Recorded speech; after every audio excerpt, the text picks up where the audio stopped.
नमस्ते मित्रों। कुछ लोग कह रहे हैं कि यूजीसी का जो इक्विटी लॉ है वो भेदभावपूर्ण नहीं है। हम कह रहे हैं कि ये अन्यायपूर्ण है और इसको आप डिनाई नहीं कर सकते। ये मानना पड़ेगा। सच्चाई देखिए। और 21वीं सदी में भारत जैसे लोकतंत्र में आप इस तरीके का भेदभावपूर्ण पूर्वाग्रह से ग्रसित होकर के किसी एक वर्ग को पहले ही शोषक मान करके ऐसा कानून नहीं बना सकते। ये लोकतंत्र के लिए उचित नहीं है और इसलिए ये नियम बदलना अत्यंत आवश्यक है।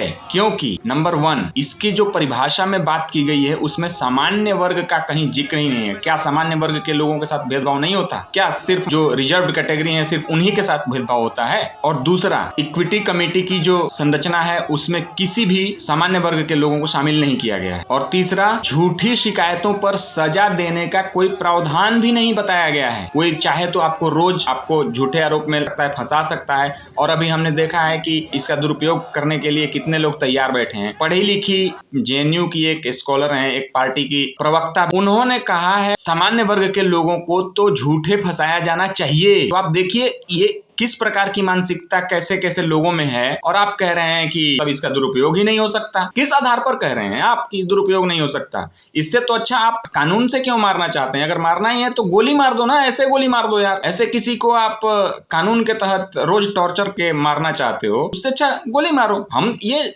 भेदभाव तो बर्दाश्त नहीं करेंगे। कभी भी किसी नियम का विरोध नहीं है, लेकिन उस नियम में ऐसा व्यवस्था होना चाहिए कि जिसमें सबको न्याय मिले। एक वर्ग के साथ अन्याय न हो, किसी एक वर्ग को पूर्वाग्रह से ग्रसित होकर के शोषण करने वाला न मान लिया जाए।